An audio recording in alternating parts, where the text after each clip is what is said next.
Welcome back for a ninth video. So today we'll go ahead and change the habit tracker to I'll show you how to remove one of them, how to delete one of them. First, we'll go in the habit list view model. We'll do a bit of refactoring here. So we'll just basically change this for just an empty string instead. So whenever there's an issue loading the date, we'll just see a nothing instead. For the func,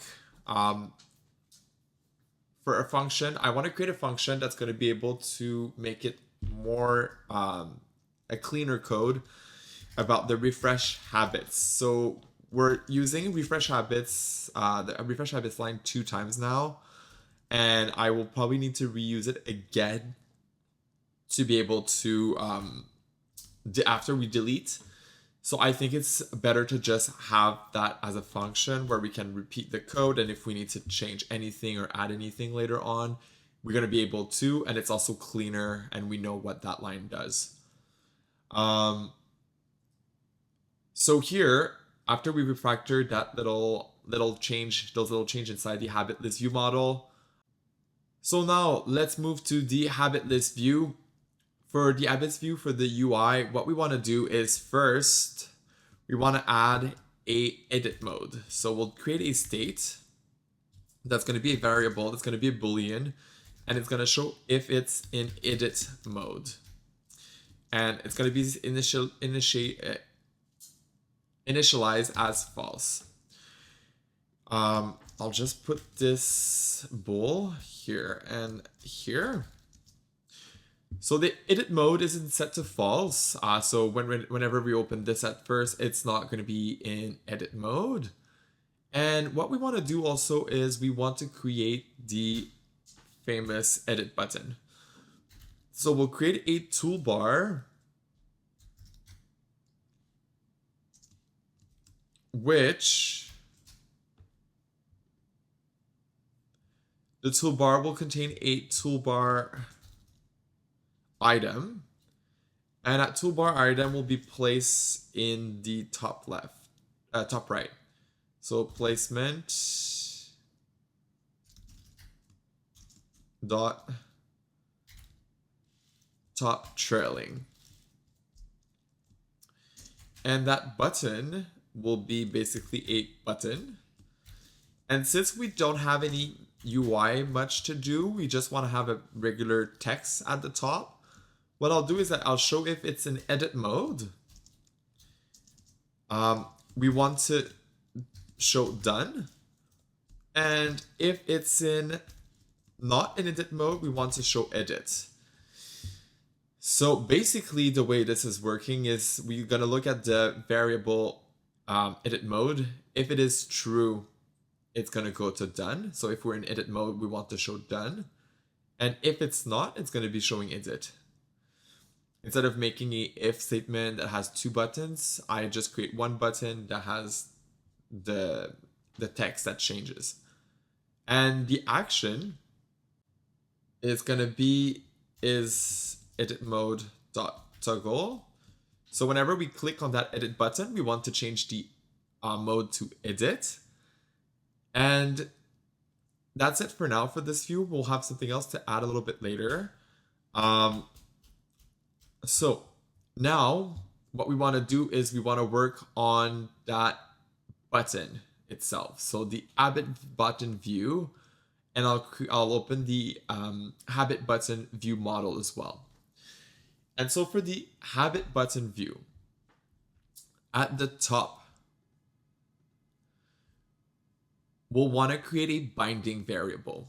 The way a binding variable works is that it's basically going to share a variable with whichever place you call that view or created that view. So var is edit mode.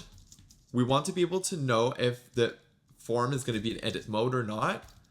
So we'll create a binding variable, and here in our edit, we now need to add that variable, edit mode, and basically it is a binding bool type. And here, once we have our view model, what we want to do is we want to also instantiate the is edit mode, which is going to be equal to is edit mode. Now, because we added this edit mode, it's going to throw an error to any place that we call it. So in the view here, preview, I'll show you how you can work with these, because if you just put true, it's going to throw an error saying that true isn't binding. Cannot convert the type bool to expected agreement binding bool. So the way you can create a preview, instead of creating a state and trying to pass the state, and it's not going to work. You need to work with a constant, and the constant value is going to be just true. So now this form is all good. You'll see that we're having an issue still in our code though, and our code issue is going to be in the habit list view, where we basically call that button view.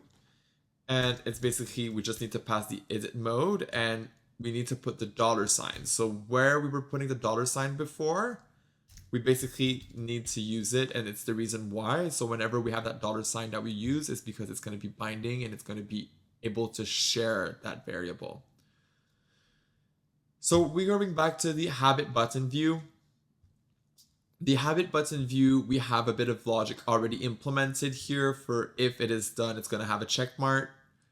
We want to implement a new if, and it's going to be if it is in if we're in edit mode.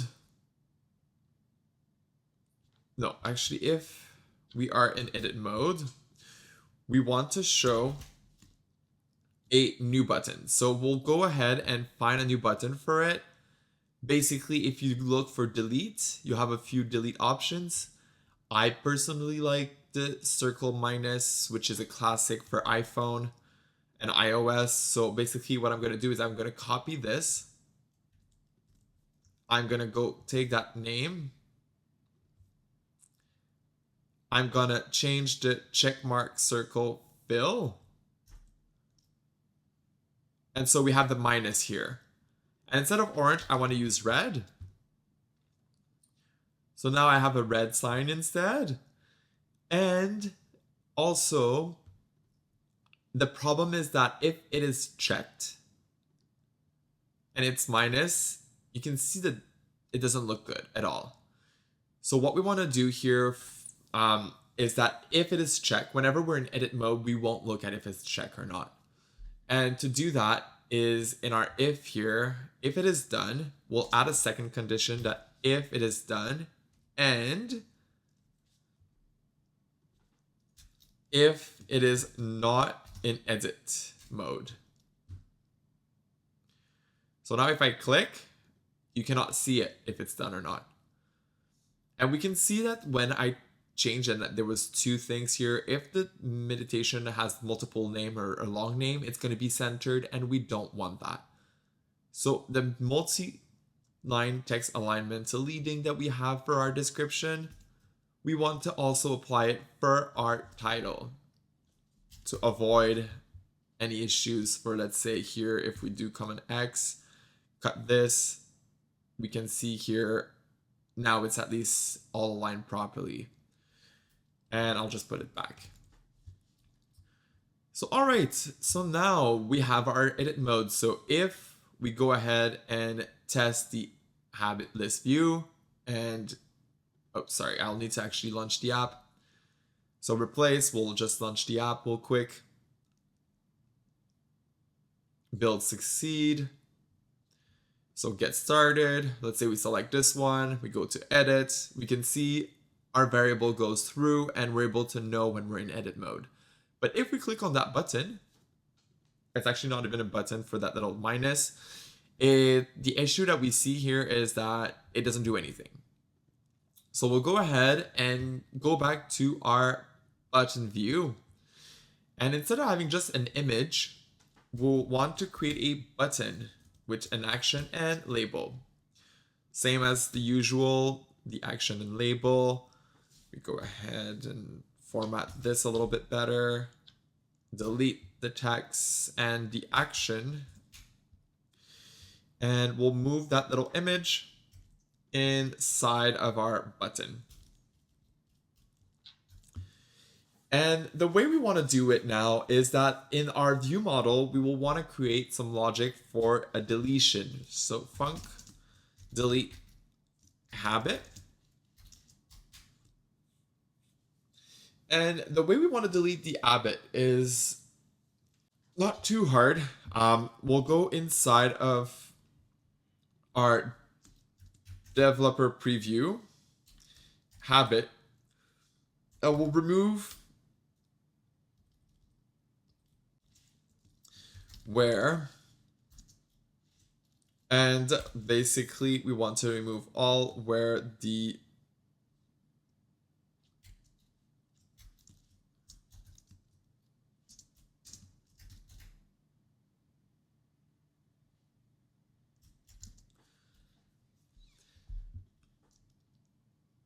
so the way it works, oops, did I create, let's assign is a let constant ID. Oh, I need to put 2 equal signs. So the way it works here is basically we're going to go to our habit array, look into each one of them, loop through, and whenever the ID is going to be matching the habit ID, which is unique, it's going to delete it. All right, sorry for the time. So this is a solution that could work. Technically, it's totally fine. Our habit list should never be really excessive long or anything. So whenever we do add an habit or anything, it won't be too long to process. There is a cleaner way though to do it if you end up with like a longer list of other apps, and it would be to get the index of the item basically. So developer preview dot habits, and basically you would need to find the item that has the first index where. And in that where, you can do the same query. So we'll go ahead and look at the current item, which uses the $0.0.id equals the habit.id. And so the index here in our condition will equal to the index found, and the if we find an index, so if basically the index has value something, we'll go ahead and go back in the developer preview dot habit dot basically remove at, and we can put the index, which is the index to delete. So you have those 2 options here. Personally, this is a little bit more complex. It is a bit more code. It is a bit more line.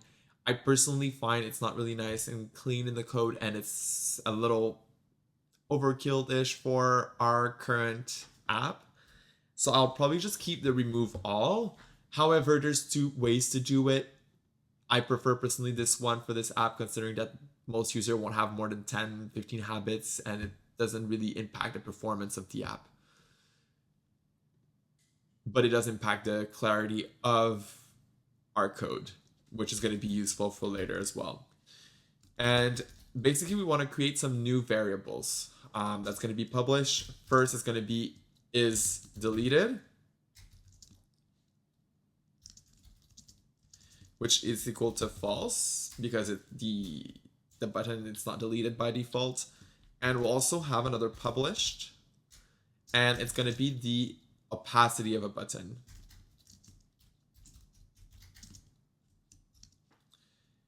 And you will see how you're able to let at least a feedback for your user. Oops, it's not a false, it's going to be 0.1. By default, we want the button to be full opacity. And basically the way it's going to work is whenever we delete an habit, we'll switch this habit so that is deleted, this property, to true. And we want to change the button opacity to 0.3. So it kind of like grays it out. And in our view, we'll need to add to our list of properties that impacts the button. We want to change the opacity to match our button opacity.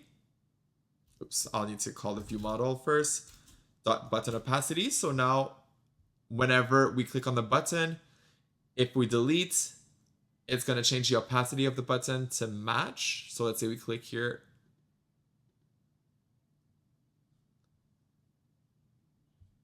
Oh, I didn't change the button action is edit mode. I need to view model dot, and we want to call the delete habit. And let's see, we can see here it's grayed out. That's perfect. And when it's grayed out, I don't want to show this sign. So when it's edit mode, and I want to add a condition that when it's it is not deleted, is not. Oh, it's is view model dot is deleted. There you go. And so if we click, we can see it disappear. And now, technically, whenever we click, we delete the habit and we give some user feedback. If we go back to the habit list view now, the last thing we want to do is when we click on done, we want this to refresh. So we want to go with the view model and we want to refresh the habits. And so if we do ahead and play and we try it out, let's see how that works. So we'll do a get started, we'll do a test, we'll select 2 of them. Everything looks good. We go to edit, everything looks good still. And if let's say I click on social and meditation and we click done, there you go. The items have been deleted and you only get workout. If let's say you want to add one for common K for the keyboard, test, this is a test, add, we can add, complete, edit, delete, done. So we are now able to add habits and remove them as well. Now we'll need to look into our day streaks, and we want to also finalize with how to deal with local storage. So whenever we reset the app or whenever we reopen the app, that our habit stays. So it doesn't just go with our developer preview. That's not something we should do. The developer preview, if whenever we close the app and we reopen, it's going to always go back to the same screens that we see. So this is it for this video. If you like, don't forget to put a thumbs up. If you have any questions, leave a comment down below. Otherwise, don't forget to subscribe if you want to keep updates to the future videos. Have a good one.